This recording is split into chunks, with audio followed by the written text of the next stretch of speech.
Bridge to Terabithia, Chapter 11. No!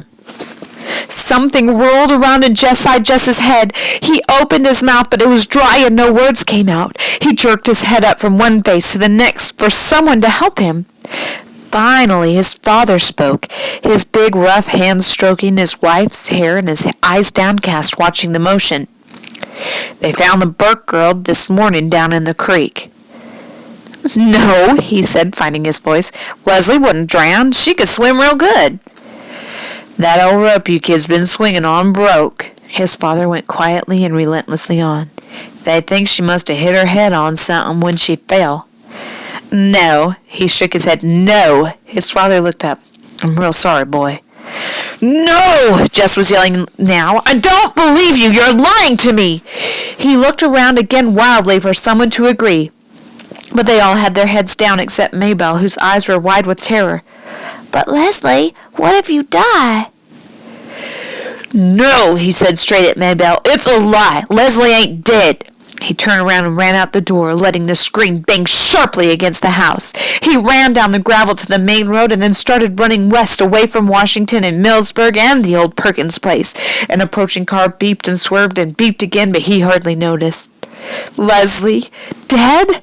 Girlfriend, rope broke?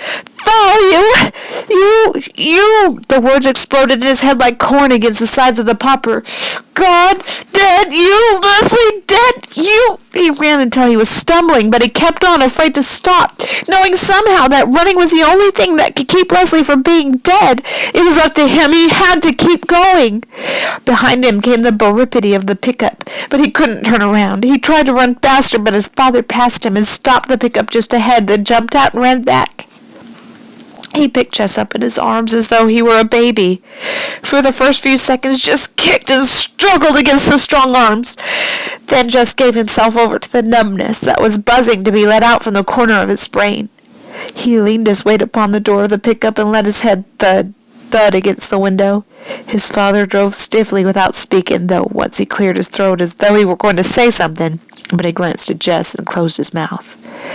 When they pulled up at his house, his father sat quietly, and Jess could feel the man's uncertainty, so he opened the door and got out. And with the numbness flooding through him, he went in and lay down on his bed.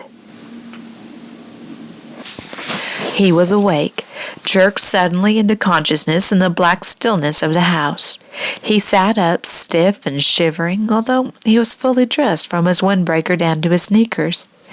He could hear the breathing of the little girls in the next bed, strangely loud and uneven in the quiet. Some dream must have awakened him, but he could not remember it. He could only remember the mood of dread it had brought with it. Through the curtainless windows he could see the lopsided moon with hundreds of stars dancing in bright attendance. It came to his mind that someone had told him that Leslie was dead, but he knew now that had been part of the dreadful dream.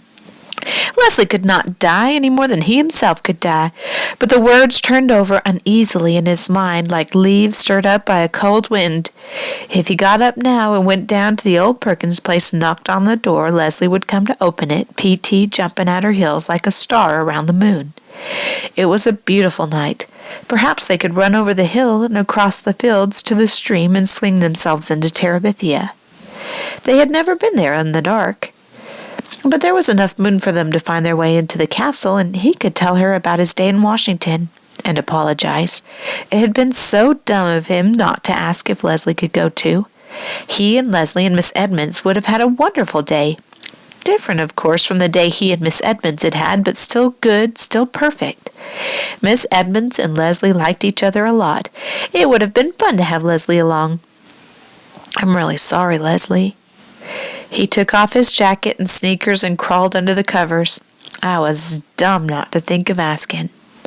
"It's okay," Leslie would say. "I've been to Washington thousands of times." "Did you ever see the buffalo hunt?" Somehow it was the one thing in all Washington that Leslie had never seen, and so he could tell her about it, describing the tiny beasts hurtling to destruction.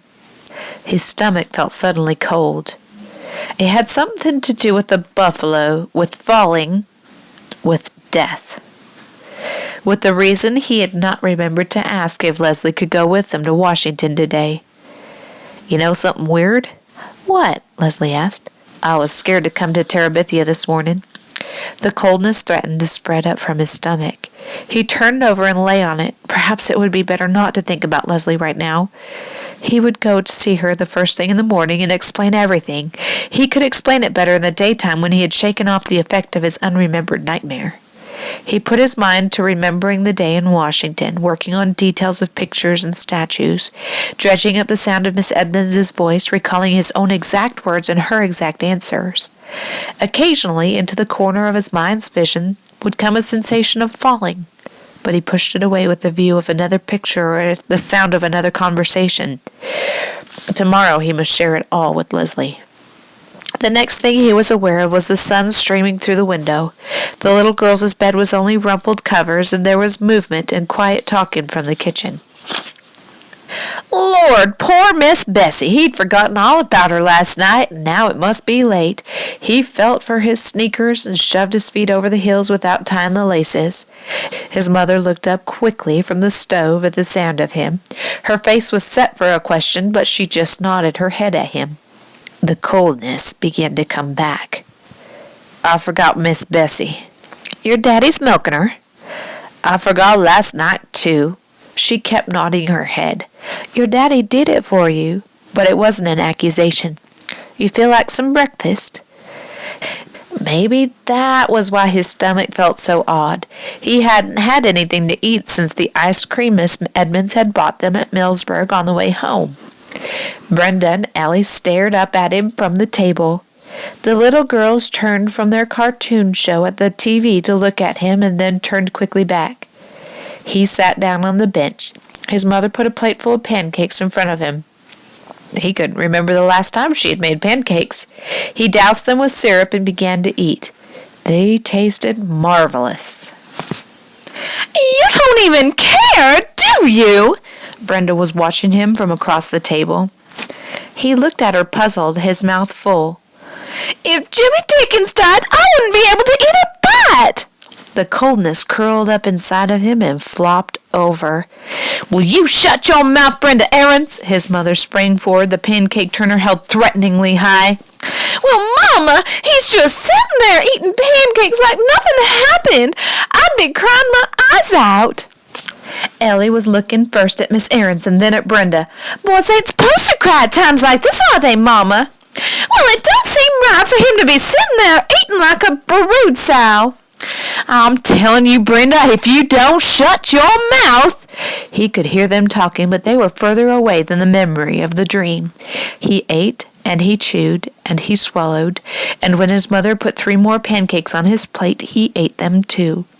His father came in with the milk. He poured it carefully into the empty cider jugs and put them into the refrigerator. Then he washed his hands at the sink and came to the table. As he passed Jess, he put his hand lightly on the boy's shoulder. He wasn't angry about the milking. Jess was only dimly aware that his parents were looking at each other and then at him.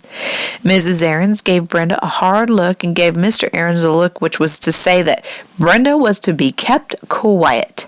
But Jess was only thinking of how good the pancakes had been and hoping his mother would put down some more in front of him. He knew somehow that he shouldn't ask for more, but he was disappointed that she didn't give him any. He thought then that he should get up and leave the table, but he wasn't sure where he was supposed to go or what he was supposed to do. "Your mother and I thought we'd go down to the neighbors and pay respects." His father cleared his throat. "I think it'd be fitting for you to come too." He stopped again, seeing as you was the one that really knowed the little girl. Jess tried to understand what his father was saying to him, but he felt stupid. "What little girl?" He mumbled it, knowing it was the wrong thing to ask. Ellie and Brenda both gasped. Their father leaned down the table and put his big hand on top of Jess's hand. He gave his wife a quick, troubled look, but she just stood there, her eyes full of pain, saying nothing. "Your friend Leslie's dead, Jessie. You need to understand that." Jess slid his hand out from under his father's. He got up from the table. "I know it ain't an easy thing." Jess could hear his father speaking as he went into the bedroom. He came back out with his windbreaker on. "You're ready to go now?" His father got up quickly. His mother took off her apron and patted her hair. Maybelle jumped up from the rug. "I want to go too," she said. "I never seen a dead person before." "No!" Maybelle sat down again as though slapped down by her mother's voice. "We don't even know where she's laid out at, Maybelle," Mr. Aaron said more gently.